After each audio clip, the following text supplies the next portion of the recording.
तो 25 फरवरी साइंस का मेरे भाई मोस्ट इंपॉर्टेंट वायरल पेपर है, मोस्ट वांटेड पेपर है, वायरल पेपर 824 जीक्यू सेट। ये पेपर आपके बोर्ड एग्जाम में आने वाला है 25 तारीख को। यहां से पूरे के पूरे सवाल छपने वाले हैं, 60 प्लस अंक यहां से गारंटीड है मेरे भाई। तो ये पूरा का पूरा वीडियो आपको एंड तक देखना है। ये पूरा का पूरा वीडियो अगर आप एंड तक देखते हो तो आपका पूरा का पूरा यहां से क्वेश्चन आने वाला है। तो इस वीडियो को जरा सा भी स्किप मत करिएगा, क्योंकि यहां पर मैं इसका डिटेल्ड सोल्यूशन भी आपको प्रोवाइड कराने वाला हूं। तो चलिए ये बिना किसी देरी के अपने जो है क्वेश्चन पर चलते हैं, पहले क्वेश्चन पर। तो आइए, यहाँ पर सामान्य निर्देश भी आप देख सकते हैं, वो सारी चीजें आपने ऑलरेडी पढ़ ली होंगी, नहीं पढ़ी हैं तो यहाँ पर आप पढ़ सकते हैं, ठीक है। तो अब बिना किसी देरी के अपने जो है पहले क्वेश्चन पर आ जाते हैं। तो पहला क्वेश्चन, तो यहाँ पर क्या है, खंड बहुविकल्पीय प्रश्न उपभागे। तो पहला सवाल जिसका मैं आज यहाँ पर फटाफट से सोल्यूशन आपको बता दे रहा हूँ, उसके बाद जो है बाकी क्वेश्चन के जो वर्णनात्मक प्रश्नों के सोल्यूशन का पीडीएफ कहाँ पर मिलेगा वो मैं आपको एंड में बता दूंगा। तो पहला सवाल क्या है, एक लेंस से 0.2 मीटर दूर रखी वस्तु के आभासी प्रतिबिंब का आवर्धन 0.5 है, तो यह लेंस होगा। तो हमें क्या करना होगा, सबसे पहले आवर्धन सूत्र से v बाई यू करके जो है m बराबर v बाई यू होता है, उससे फार्मूला निकाल करके v की वैल्यू निकाल लेनी पड़ेगी, ठीक है। उसके बाद क्योंकि वस्तु की दूरी है तो हमें प्रतिबिंब की दूरी निकालनी है, u की दूरी। अब हमने u की दूरी निकाल लिया, उसके बाद जो है उसको हम 1/v equal to the 1/f equal to the 1/v minus 1/u में रखेंगे। तो पूरा मतलब आप जब सॉल्व करोगे दो फार्मूलेज अप्लाई करके, तो पहले का आपका जो है बी विकल्प सही हो जाएगा, 0.2 मीटर फोकस दूरी का अवतल लेंस, ठीक। उसके बाद जो है चुंबकीय क्षेत्र की तीव्रता का मात्रक, ये बहुत ही ज्यादा इंपॉर्टेंट सवाल है मेरे भाई, मोस्ट इंपॉर्टेंट सवाल है, इसको आपको तैयार कर लेना है। तो दूसरे का क्या हो जाएगा, न्यूटन प्रति एम्पीयर मीटर, अभी के अभी याद कर लो, न्यूटन प्रति एम्पीयर मीटर, दूसरे का भी। उसके बाद तीसरा सवाल क्या है, एक श्वेत प्रकाश किरण किसी त्रिकोणीय कांच के प्रिज्म की सतह पर गिरती है, तो यह प्रिज्म से निर्गत होने पर अलग अलग विचलन से विभिन्न रंगों को विभाजित की हो जाती है, किस रंग के लिए विचलन न्यूनतम होता है। तो यहाँ पर तीसरे का कौन सा विकल्प सही हो जाएगा, जल्दी से बताइए। तीसरे का मेरे भाई यहाँ पर ए विकल्प सही हो जाएगा, लाल। उसके बाद चौथे क्वेश्चन पर आते हैं। चौथा क्वेश्चन क्या है, आर व 2R प्रतिरोधों के दो तारों के को पहले श्रेणी क्रम तथा बाद में समांतर क्रम में जोड़ा जाता है, यदि दोनों दशाओं में कुल प्रतिरोध क्रमशः R1 तथा R2 हो, तथा R1 अपॉन R2 तब होगा, यानी तब R1 और R2 का मान आपको बताना है। तो इसका मैं बता दे रहा हूं, आप फॉर्मूला अप्लाई करके लगा लीजिएगा, ठीक है। तो क्या हो जाएगा, 9/2, ठीक। अब उसके बाद क्या आते हैं, नेक्स्ट क्वेश्चन पर आते हैं। किसी वस्तु का अवतल दर्पण द्वारा बना प्रतिबिंब आभासी सीधा तथा वस्तु से बड़ा पाया गया, वह स्थिति होगी जब आप जो है दर्पण के प्रतिबिंबों का बनने के नियम आप जान लेंगे, और उसके बाद जो है सभी प्रतिबिंब जो बनते हैं, जो भी प्रतिबिंब बनते हैं उसकी प्रकृति को पढ़ लेंगे, तो ये सवाल आपके लिए एकदम आसान हो जाएगा। तो पांचवे का मेरे भाई डी विकल्प हो जाएगा, दर्पण के ध्रुव तथा मुख्य फोकस के बीच, ठीक। उसके बाद क्या है, लघु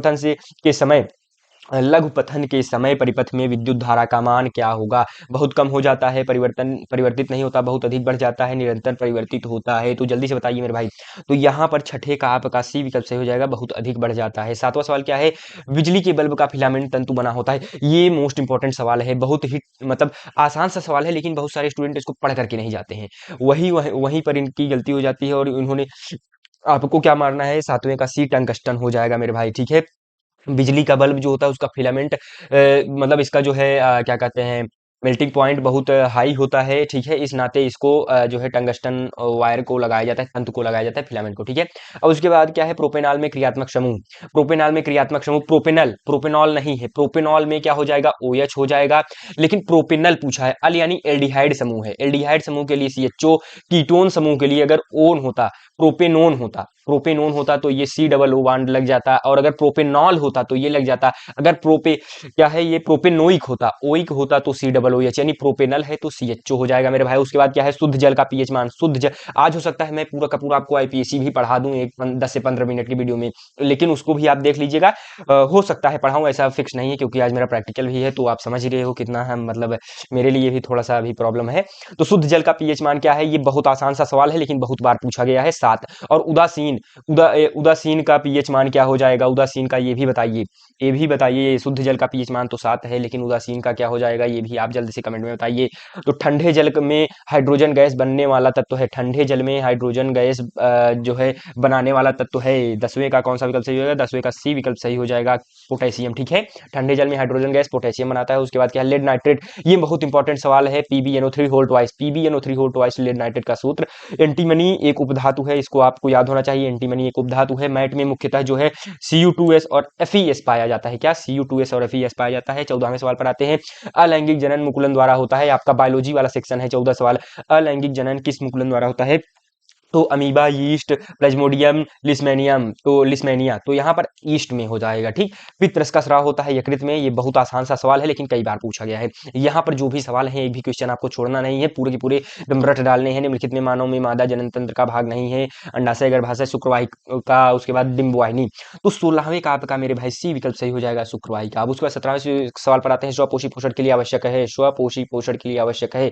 डी विकल्प उपरोक्त सभी, कार्बन डाइऑक्साइड, जल, उसके बाद क्लोरोफिल, सूर्य का प्रकाश, ये सभी आवश्यक है स्वपोषी पोषण के लिए। मानव हृदय में कोष्ठों की संख्या, इसको मैंने कम्युनिटी पोस्ट भी किया था मेरे भाई, वही सवाल है, वही आपके पेपर में आने वाला है, 4। बहुत सारे स्टूडेंट ने, लगभग 80% स्टूडेंट ने 2 मारा था। अब समझ लीजिए 80% स्टूडेंट बोर्ड एग्जाम में गलत करके आएंगे, आपको पूरा का पूरा सही करके आना है, 4। ठीक है, अभी कभी मैं बता दे रहा हूं, मानव हृदय में कोष्ठों की संख्या 4 होती है। उसके बाद 4 चेंबर्स। ठीक, उसके बाद क्या है, पादप में जाइलम उत्तरदायी है, पादप में जाइलम उत्तरदायी है, जल का वहन, भोजन का वहन, अमीनो अम्ल का वहन, और उसके बाद ऑक्सीजन का वहन। तो 19वें का मेरे भाई आपका ए विकल्प सही हो जाएगा, जल का वहन। ठीक है, 20वां क्वेश्चन क्या है, मस्तिष्क उत्तरदायी है सोचने के लिए, हृदय स्पंदन के लिए, शरीर का संतुलन बनाने के लिए, उपयुक्त तो सभी, डी विकल्प करेक्ट हो जाएगा, उपयुक्त सभी।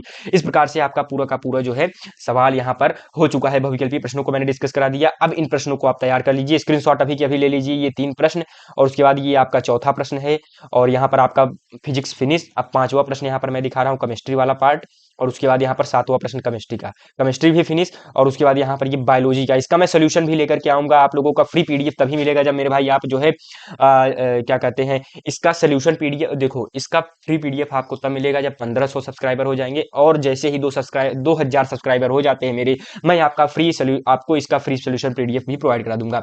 ऊपर आपको मैसेज दिखाई दे रहा है 9598509764, उस पर आप मुझे मैसेज कीजिए, इसका मैं आपको फ्री पीडीएफ प्रोवाइड करा दूंगा। तब जब 1500 सब्सक्राइबर होगा, और इसका सोल्यूशन पीडीएफ तब प्रोवाइड करूंगा जब 2000 सब्सक्राइबर कंप्लीट हो जाएंगे। ठीक है, उसके पहले आपके मैसेज का रिप्लाई नहीं मिलेगा। ठीक है, तो मैसेज तो आप कर सकते हैं लेकिन रिप्लाई नहीं मिलेगा। ठीक है, तो ओवरऑल इसी के साथ चलते हैं मेरे मित्रों, धन्यवाद। फिर मिलेंगे अपने एक और नेक्स्ट मोस्ट इंपॉर्टेंट सेट के साथ। धन्यवाद।